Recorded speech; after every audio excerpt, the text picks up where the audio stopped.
Hello नमस्कार दोस्तों, आप सभी का स्वागत है हमारे इस यूट्यूब चैनल में।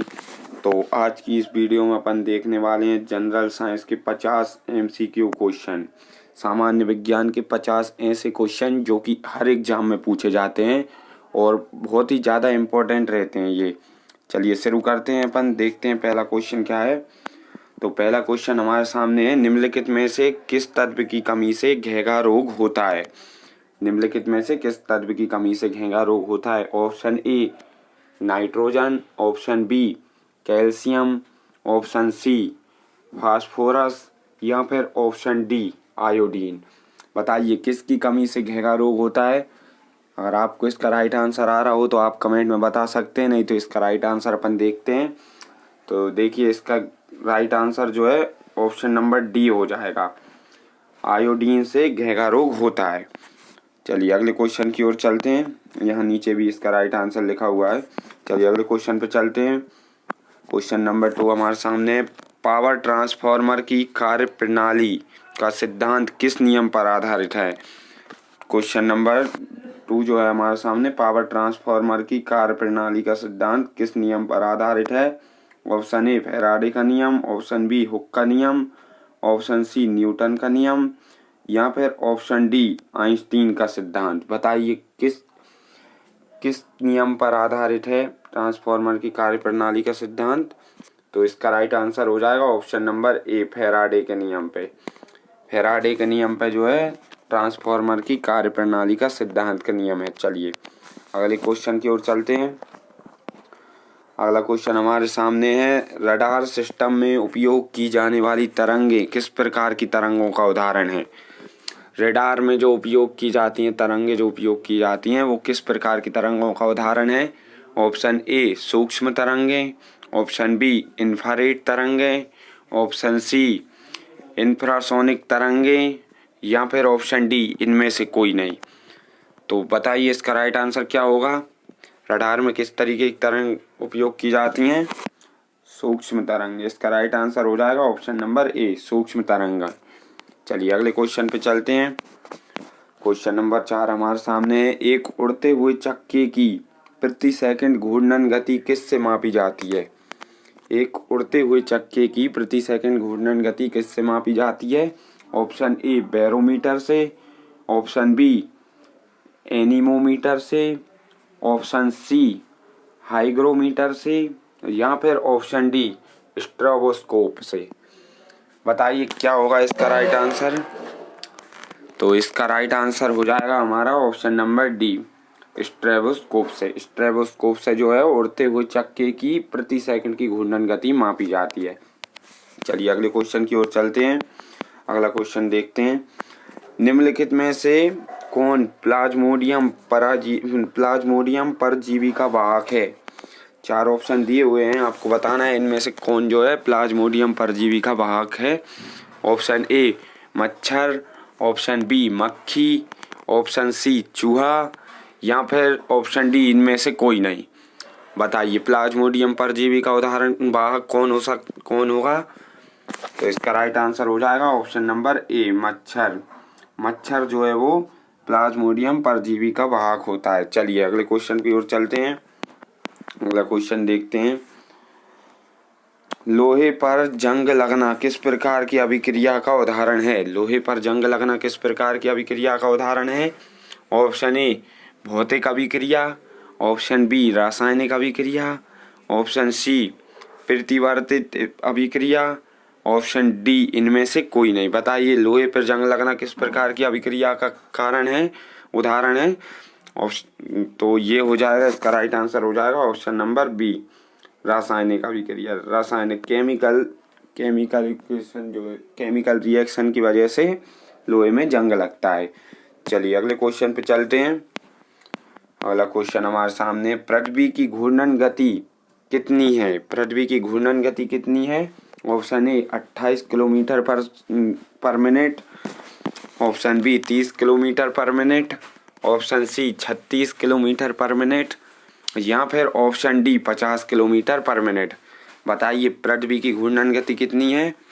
तो इसका राइट आंसर हो जाएगा ऑप्शन नंबर ए 28 किलोमीटर पर मिनट। पृथ्वी की घूर्णन गति है 28 किलोमीटर पर मिनट। चलिए अगले क्वेश्चन की ओर चलते हैं।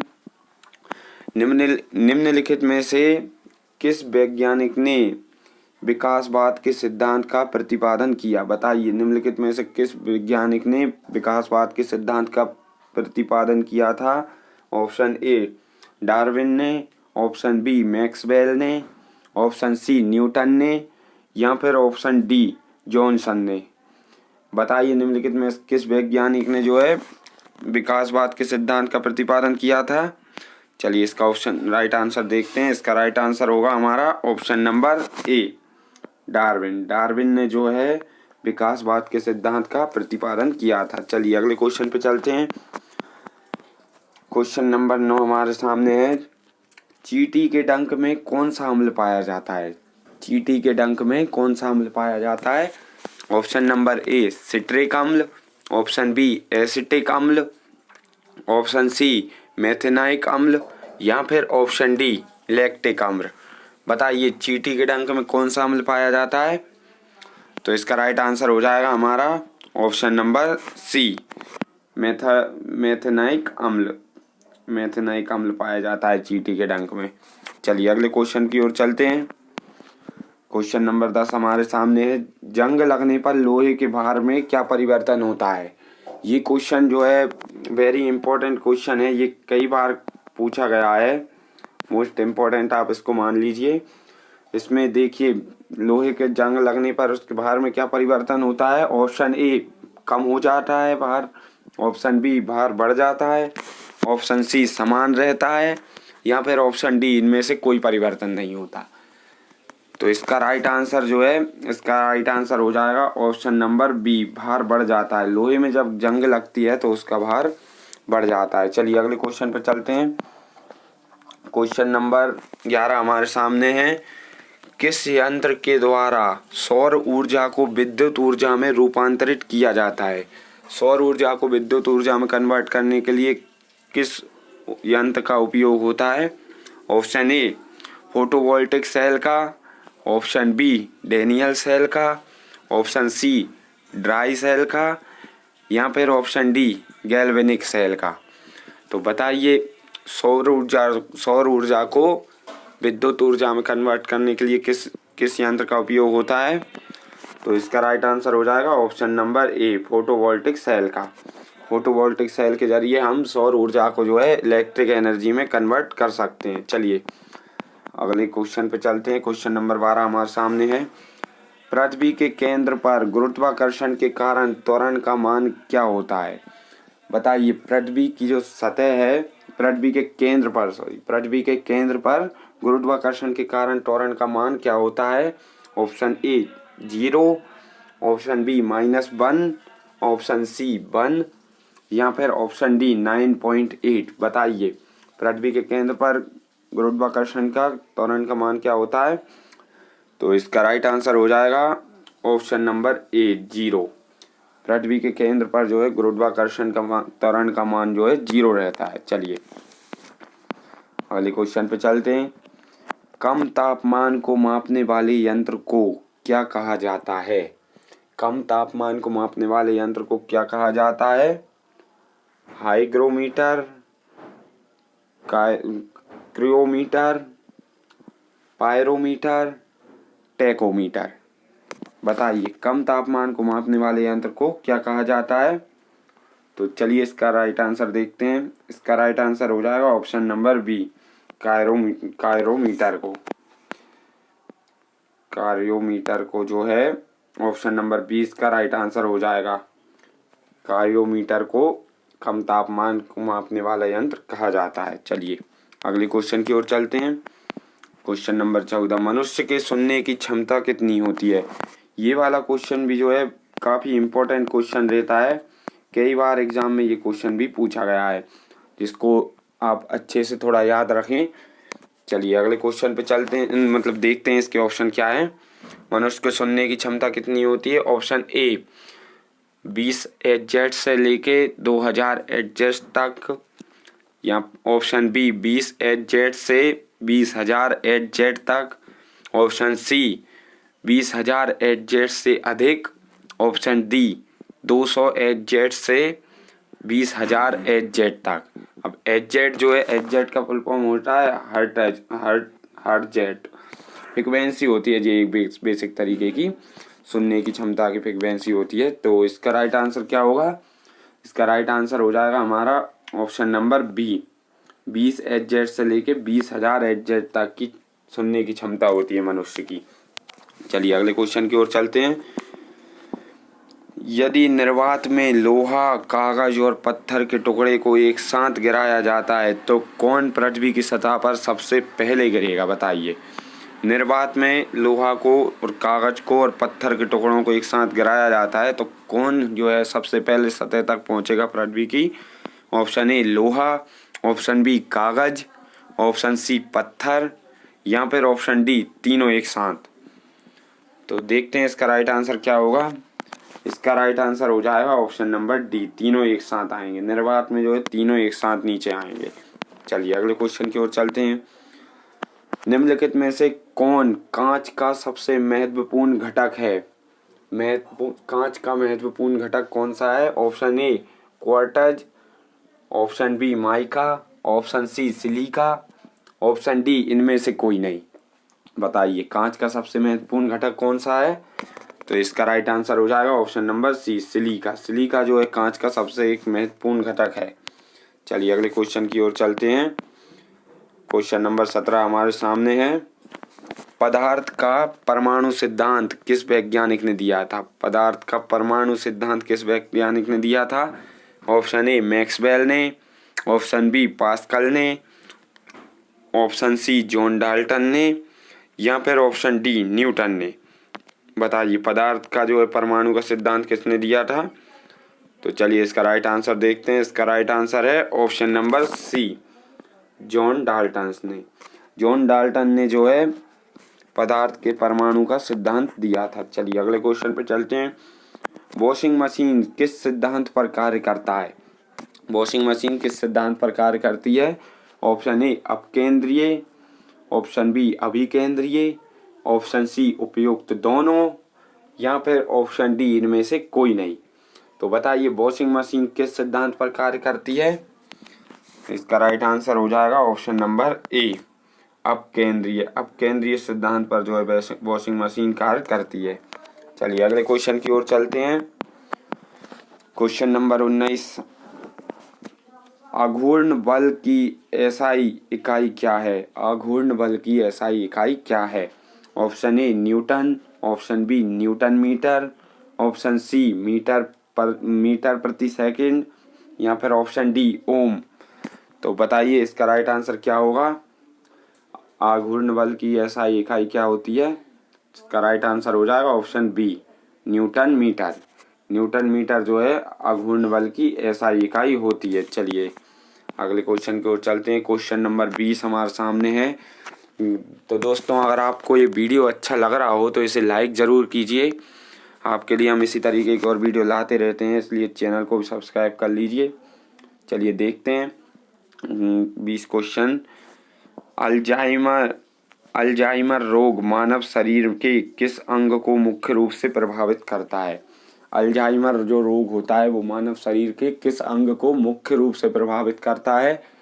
ऑप्शन ए मस्तिष्क को, ऑप्शन बी हृदय को, ऑप्शन सी यकृत को, या फिर ऑप्शन डी फेफड़ों को। बताइए अल्जाइमर रोग किस अंग को सबसे ज़्यादा प्रभावित करता है? तो इसका राइट आंसर हो जाएगा ऑप्शन नंबर ए मस्तिष्क को। मस्तिष्क को जो है सबसे ज़्यादा प्रभावित करता है अल्जाइमर रोग। चलिए अगले क्वेश्चन की ओर चलते हैं। अस्थि मज्जा में अगला क्वेश्चन हमारे सामने है। अस्थि मज्जा में रुधिर कणिकाओं के निर्माण को क्या कहा जाता है? अस्थि मज्जा में रुधिर कणिकाओं के निर्माण को क्या कहा जाता है? Option A haemophilia, option B haematopsis, option C leukaemia, या फिर ऑप्शन डी पीलीस्थीमिया। चलिए अगर इसका राइट आंसर देखते हैं। इसका राइट आंसर हो जाएगा ऑप्शन नंबर बी हेमेटोप्सिस को अस्थि मज्जा में रुधिर कणिकाओं के निर्माण को हेमेटोप्सिस कहा जाता है। चलिए अगले क्वेश्चन की ओर चलते हैं। क्वेश्चन नंबर 22 हमारे सामने है। फ्लोरोसेट लैंप में चौक के उपयोग का मुख्य उद्देश्य क्या है? फ्लोरोसेट लैंप में चौक के उपयोग का मुख्य उद्देश्य क्या है? ऑप्शन ए विद्युत धारा के प्रभाव को कम करना, ऑप्शन बी विद्युत धारा के प्रभाव को बढ़ाना, ऑप्शन सी प्रतिरोध को कम करना, या फिर ऑप्शन डी प्रतिरोध को बढ़ाना। तो बताइए फ्लोरोसेंट लैंप में चौक का उपयोग का मुख्य उद्देश्य क्या है? तो इसका राइट आंसर देखते हैं। इसका राइट आंसर है ऑप्शन नंबर ए। ऑप्शन नंबर ए जो है इसका राइट आंसर है, विद्युत धारा के प्रभाव को कम करना। विद्युत धारा के प्रभाव को कम करना मुख्य उद्देश्य होता है। चलिए अगले क्वेश्चन पर चलते हैं। अगला क्वेश्चन हमारे सामने है। यदि किसी तत्व का परमाणु क्रमांक बराबर है लेकिन परमाणु भार भिन्न है तो उस तत्व को क्या कहते हैं? किसी एलिमेंट का परमाणु क्रमांक जो है, एटॉमिक नंबर जो है वो बराबर है लेकिन एटॉमिक मास अलग है, मतलब परमाणु क्रमांक बराबर है, परमाणु भार जो है भिन्न है, तो उसे क्या कहेंगे? उस तत्व को क्या कहते हैं? ऑप्शन ए समभारिक तत्व, ऑप्शन बी समस्थानिक तत्व, ऑप्शन सी सम न्यूट्रॉनिक, या फिर ऑप्शन डी इनमें से कोई नहीं। बताइए क्या कहा जाएगा उसको? तो इसका राइट आंसर हो जाएगा ऑप्शन नंबर बी समस्थानिक कहा जाता है। चलिए अगले क्वेश्चन की ओर चलते हैं। क्वेश्चन नंबर 24 हमारे सामने है। निम्नलिखित में से किस किरणों का उत्सर्जन रेडियो एक्टिविटी के दौरान नहीं होता? कौन सी ऐसी किरणें होती हैं जो रेडियो एक्टिविटी के दौरान जो है उनका उत्सर्जन नहीं होता? तो इसका ऑप्शन देखते हैं। ए अल्फा किरणें, बी गामा किरणें, सी बीटा किरणें, या फिर डी कैथोड किरणें। बताइए इसका राइट आंसर क्या होगा? इसका राइट आंसर हो जाएगा ऑप्शन नंबर डी कैथोड किरणें। कैथोड किरणें जो है, कैथोड किरणों का उत्सर्जन रेडियो एक्टिविटी के दौरान नहीं होता है। चलिए अगले क्वेश्चन पे चलते हैं। क्वेश्चन नंबर 25 हमारे सामने। पीयूष ग्रंथि मानव शरीर के किस अंग में स्थित होती है? पीयूष ग्रंथि मानव शरीर के किस अंग में स्थित होती है? ऑप्शन ए मस्तिष्क में, ऑप्शन बी हृदय में, ऑप्शन सी यकृत में, या फिर ऑप्शन डी फेफड़े में। बताइए पीयूष ग्रंथि मानव शरीर के किस अंग में होती है? तो इसका राइट आंसर हो जाएगा ऑप्शन नंबर ए मस्तिष्क में। मस्तिष्क में जो है पीयूष ग्रंथि होती है। तो अगर आपको किसी सवाल का जवाब आ रहा हो तो आप वीडियो को पॉज करके कमेंट में उसका राइट आंसर लिख सकते हैं। चलिए अगले क्वेश्चन पे चलते हैं। हमारे वायुमंडल में कार्बन डाइऑक्साइड CO2 की मात्रा लगभग कितनी है? Option A 0.3%, option B 0.03%, option C 3%, या फिर ऑप्शन डी 30%। बताइए कार्बन डाइऑक्साइड की मात्रा जो है हमारे वायुमंडल में कितनी है? तो इसका राइट आंसर हो जाएगा ऑप्शन नंबर बी 0.03%। चलिए अगले क्वेश्चन पे चलते हैं। अगर आपको कोई सा क्वेश्चन ऐसा लगे जो कि गलत हुआ है तो आप कमेंट में बता सकते हैं उसका राइट आंसर। चलिए देखते हैं अगला क्वेश्चन। निम्नलिखित में से कौन सी गैस चूने के पानी को दूधिया कर देती है? बताइए चूने के पानी को दूधिया कौन सी गैस कर देती है?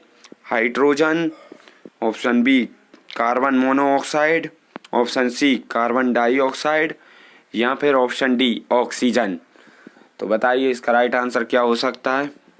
तो इसका राइट आंसर हो जाएगा option number C carbon dioxide. Carbon dioxide जो है वो चूने के पानी को दूधिया कर देती है। चलिए अगले क्वेश्चन पे चलते हैं। Question number 28। ऑक्सीजन की खोज किसने की थी? ऑक्सीजन की खोज किसने की थी? ऑप्शन ए प्रिस्टले ने, ऑप्शन बी कार्ल सिले ने, ऑप्शन बी विलियम हार्वेल ने, या फिर ऑप्शन डी ए और बी दोनों ने। तो इसका राइट आंसर देखते हैं। इसका राइट आंसर हो जाएगा ए और बी दोनों ने। ऑक्सीजन की खोज जो है वो प्रिस्टले और कार्ल सिले दोनों ने की थी। इसका राइट आंसर डी वाला ऑप्शन हो जाएगा। चलिए अगले क्वेश्चन की ओर चलते हैं। क्वेश्चन नंबर 29 हमारे सामने है। कितनी ऊंचाई पर ऑक्सीजन की मात्रा नगण्य होती है? कितनी ऊंचाई पर जो है ऑक्सीजन की मात्रा नेगेटिव हो जाती, नगण्य होगी। तो इसका राइट आंसर देखते हैं, इसके ऑप्शन देखते हैं पहले। ऑप्शन ए 50 किलोमीटर पर, ऑप्शन बी 80 किलोमीटर पर, ऑप्शन सी 100 किलोमीटर पर, या फिर ऑप्शन डी 120 किलोमीटर ऊंचाई पर। तो बताइए इसका राइट आंसर क्या होगा। इसका राइट आंसर हो जाएगा ऑप्शन नंबर डी, 120 किलोमीटर ऊंचाई पर जो है ऑक्सीजन की मात्रा नगण्य होगी। चलिए अगले क्वेश्चन की ओर चलते हैं। क्वेश्चन नंबर 30 हमारे सामने है। हमारे पृथ्वी का वायुमंडल कितने भागों में बटा हुआ है। पृथ्वी का जो वायुमंडल है वो कितने भागों में बटा हुआ है। ऑप्शन ए 3 भागों में, ऑप्शन बी 4 भागों में, ऑप्शन सी 5 भागों में, या फिर ऑप्शन डी 6 भागों में। बताइए पृथ्वी का जो वायुमंडल है वो कितने भागों में बटा हुआ है। तो इसका राइट आंसर हो जाएगा ऑप्शन नंबर सी, 5 भागों में। 5 भागों में बटा हुआ है पृथ्वी का वायुमंडल। चलिए अगले क्वेश्चन की ओर चलते हैं। निम्नलिखित में से कौन वायुमंडल की सबसे गर्म परत है। बताइए सबसे गर्म परत कौन सी है वायुमंडल की। Option A thermosphere, option B mesosphere, option C ionosphere, या फिर ऑप्शन डी स्ट्रेटोस्फेयर। बताइए कौन सी परत जो है सबसे ज़्यादा गर्म है। तो इसका राइट आंसर हो जाएगा ऑप्शन नंबर ए थर्मोस्फेयर। थर्मोस्फेयर जो परत है वो सबसे ज़्यादा गर्म परत है वायुमंडल की। चलिए अगले क्वेश्चन पे आते हैं। वायुमंडल में उपस्थित सबसे हल्की गैस कौन सी है। वायुमंडल में उपस्थित सबसे हल्की गैस कौन सी है। Option A hydrogen, option B oxygen, option C nitrogen, या फिर ऑप्शन डी नियोन। बताइए सबसे हल्की गैस कौन सी है वायुमंडल में। तो इसका राइट आंसर हो जाएगा ऑप्शन नंबर ए हाइड्रोजन। हाइड्रोजन जो है सबसे हल्की गैस है। चलिए अगले क्वेश्चन की ओर चलते हैं। क्वेश्चन नंबर 33 हमारे सामने है। निम्नलिखित में से कौन दुनिया की सबसे जहरीली गैस है। तो मतलब वर्ल्ड की सबसे जहरीली गैस, दुनिया की सबसे जहरीली गैस कौन सी है। Option A methyl isocyanate, option B xylyl bromide, option C carbon monoxide, या फिर ऑप्शन डी सल्फर डाइऑक्साइड। बताइए सबसे जहरीली गैस कौन सी है। तो इसका राइट आंसर हो जाएगा हमारा option number B xylyl bromide. Xylyl bromide जो है दुनिया की सबसे जहरीली गैस है। चलिए अगले क्वेश्चन की ओर चलते हैं। अगला क्वेश्चन देखते हैं। पृथ्वी की पपड़ी पर सबसे प्रचुर मात्रा में मौजूद दुर्लभ गैस कौन सी है। पृथ्वी की पपड़ी पर जो है सबसे प्रचुर मात्रा में उपस्थित दुर्लभ गैस कौन सी है। Option A argon, option B neon, option C xenon, option D radon. बताइए पृथ्वी की पपड़ी पर सबसे प्रचुर मात्रा में मौजूद दुर्लभ गैस कौन सी है। इसका राइट आंसर देखते हैं। इसका राइट आंसर है option number A argon. Argon जो है पृथ्वी की पपड़ी पर सबसे प्रचुर मात्रा में मौजूद होने वाली दुर्लभ गैस है। चलिए अगले क्वेश्चन की ओर चलते हैं। क्वेश्चन नंबर 35 हमारे सामने है। पृथ्वी की सतह पर सर्वाधिक मात्रा में कौन सा तत्व पाया जाता है। पृथ्वी की सतह पर सर्वाधिक मात्रा में कौन सा तत्व पाया जाता है। Option A hydrogen, option B oxygen, option C neon, option D argon. बताइए सबसे अधिक मात्रा में पाए जाने वाला तत्व। तो सबसे अधिक मात्रा में जो है ऑक्सीजन। ऑक्सीजन इसका राइट आंसर हो जाएगा। ऑक्सीजन सबसे अधिक मात्रा में पाई जाती है पृथ्वी की सतह पर। चलिए अगला क्वेश्चन की ओर चलते हैं।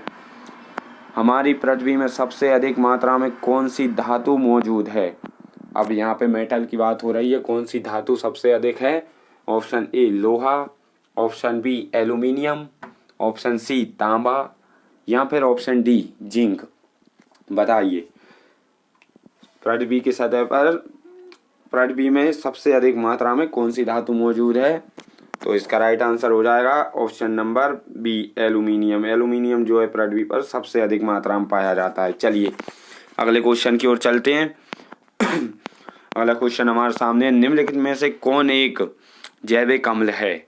जैविक अम्ल कौन है।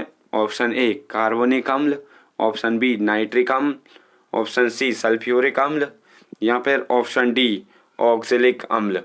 बताइए जैविक अम्ल कौन है? तो इसका राइट आंसर देखते हैं। इसका राइट आंसर होगा ऑप्शन नंबर डी ऑक्जेलिक अम्ल। ऑक्जेलिक अम्ल जो है वो एक जैविक अम्ल है। चलिए अगले क्वेश्चन की ओर चलते हैं। हमारे मुंह के पश्च भाग में स्थित ट्रांसिल का मुख्य कार्य क्या है? हमारे मुख के पश्च भाग में स्थित ट्रांसिल का मुख्य कार्य क्या है? ऑप्शन ए लार का निर्माण करना, ऑप्शन बी रोगाणुओं का विनाश करना, ऑप्शन सी हार्मोन का स्वाहा करना, ऑप्शन सी खमीर का स्वाहा करना। तो देखते हैं इसका राइट आंसर क्या होगा। इसका राइट आंसर है ऑप्शन नंबर बी रोगाणुओं का विनाश करना। हमारे मुंह के पश्च भाग में स्थित ट्रांसिल का मुख्य कार्य है रोगाणुओं का विनाश करना। चलिए अगले क्वेश्चन की ओर चलते हैं। दो या दो से अधिक धातुओं के मिश्रण को क्या कहा जाता है? बताइए, ये तो आप बता सकते हैं। दो और दो से अधिक धातुओं के मिश्रण को क्या कहा जाता है? Option A amalgam, option B क्षारीय धातु, ऑप्शन सी उत्कृष्ट धातु या फिर ऑप्शन डी मिश्र धातु। तो ये देखिए काफ़ी आसान सा क्वेश्चन था। इसका राइट आंसर मिश्र धातु हो जाएगा। जब दो धातुओं के मिश्रण से बनने वाली धातु को मिश्र धातु कहेंगे। चलिए अगले क्वेश्चन की ओर देखते हैं। अगला क्वेश्चन क्या है? क्वेश्चन नंबर 40 हमारे सामने है। निम्नलिखित में से कौन सा पदार्थ क्लोरीन के साथ अभिक्रिया करके ब्लीचिंग पाउडर का उत्पादन करता है? क्लोरीन के साथ अभिक्रिया करके ब्लीचिंग पाउडर का उत्पादन कौन करता है? ऑप्शन ए बूझा चूना, ऑप्शन बी बिना बुझा चूना, ऑप्शन सी चूना पत्थर, ऑप्शन जी जिप्सम। बताइए कौन सा पदार्थ क्लोरीन के साथ अभिक्रिया करके ब्लीचिंग पाउडर का उत्पादन करता है? तो इसका राइट आंसर हो जाएगा ऑप्शन नंबर डी बिना बुझा चूना। चलिए अगले क्वेश्चन की ओर चलते हैं। अगला क्वेश्चन हमारे सामने है। निम्नलिखित में से किसकी आयु का पता लगाने के लिए radio carbon detecting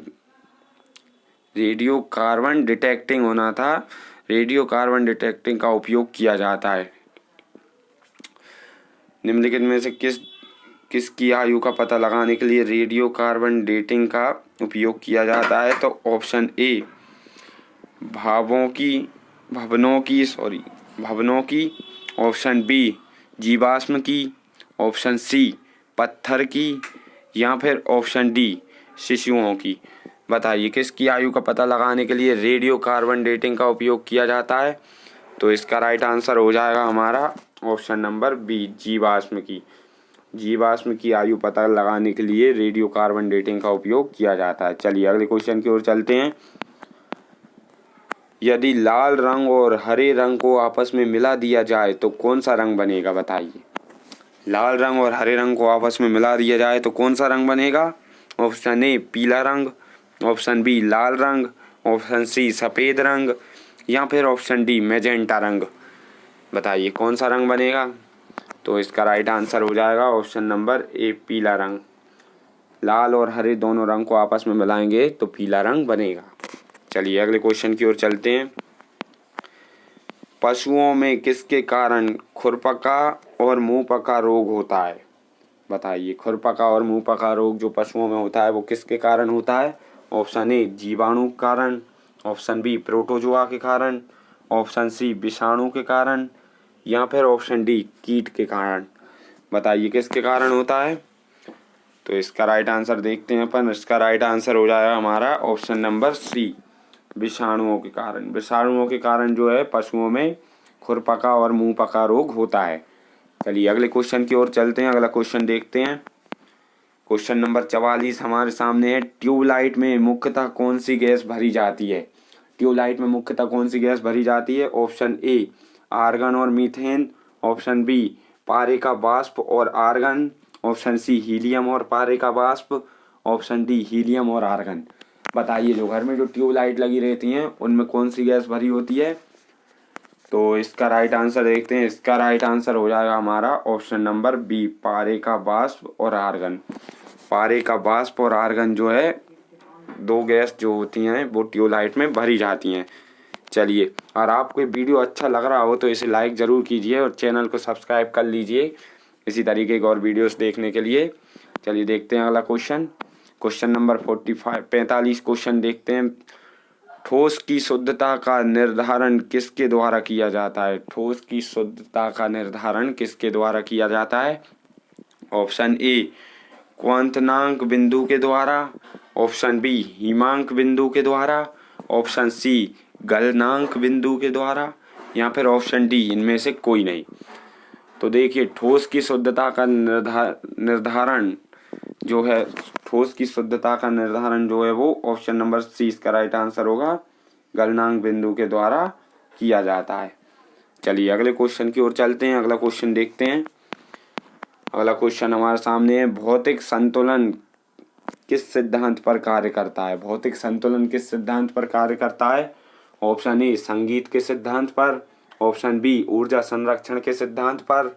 option C, संवेग संरक्षण के सिद्धांत पर, या फिर ऑप्शन डी, समांतरण बल के नियम पर। बताइए, भौतिक संतुलन किस सिद्धांत पर कार्य करता है?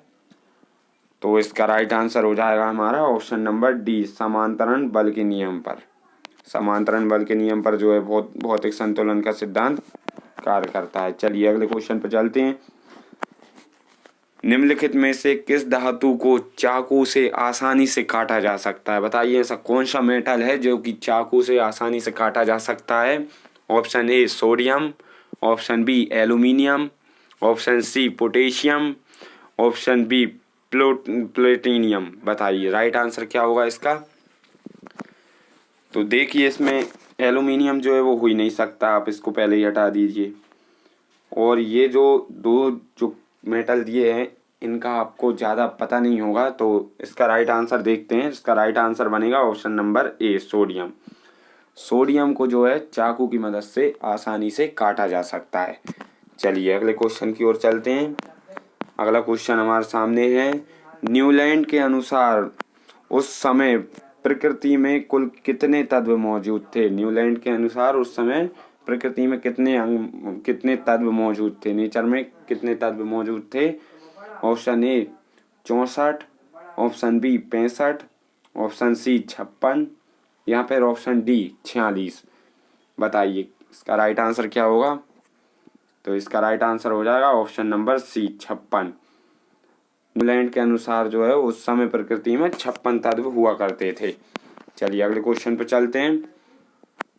निम्नलिखित में से किसमें स्थिज ऊर्जा होगी? स्थिज ऊर्जा किसमें होगी? ऑप्शन ए, बांध के पानी में। ऑप्शन बी, उड़ते हुए वायुमान में। ऑप्शन सी, गिरता हुआ नारियल में, या फिर ऑप्शन डी, उपयोग सभी में। बताइए स्थिज ऊर्जा किसमें होगी? तो इसका राइट आंसर हो जाएगा बांध के पानी में। बांध का पानी जो है रुका हुआ होता है, इसलिए उसमें स्थिज ऊर्जा होती है। चलिए अगले क्वेश्चन की ओर चलते हैं। लास्ट क्वेश्चन हमारा आज की इस वीडियो का लास्ट क्वेश्चन है, जी का मान ज्ञात किया था। जी का मान किसने ज्ञात किया था? ऑप्शन ए, न्यूटन ने। ऑप्शन बी, डाल्टन ने। ऑप्शन सी, जे थॉमसन ने, या फिर ऑप्शन डी, हेनरी कैवेंडिश ने। तो इसका राइट आंसर हो जाएगा ऑप्शन डी, हेनरी कैवेंडिश ने जो है जी का मान ज्ञात किया था। ये जो है साइंस में क्या है, थोड़ा प्रोनाउंसिएशन सही नहीं होता। काफ़ी सारे वर्ड जो है इंग्लिश में सही बोले जाते हैं, हिंदी में इनका प्रोनाउंसिएशन हो नहीं पाता है। तो चलिए आज की इस वीडियो को, इसका राइट आंसर ये ऑप्शन नंबर डी हो जाएगा, हेनरी कैवेंडिश ने जो है जी का मान ज्ञात किया था। चलिए आज की इस वीडियो को हम यहीं ख़त्म करते हैं। वीडियो अच्छा लगा हो तो इसे एक लाइक ज़रूर कीजिए और इसी तरीके की और वीडियोस देखने के लिए सब्सक्राइब कीजिए चैनल को, और कमेंट में बताइए अगली वीडियो आपको जो है किस टॉपिक पर चाहिए, या फिर आप कमेंट में ये कुछ इसमें क्वेश्चन मुझसे गलत आंसर भूल गया हो या गलत आंसर मैंने बता दिया हो तो आप मुझे कमेंट में बता सकते हैं कि सर ये क्वेश्चन गलत था। चलिए चल देखते हैं, अगली वीडियो में मिलेंगे फिर। तब तक के लिए धन्यवाद वीडियो देखने के लिए। चलिए मिलते हैं अगली वीडियो में।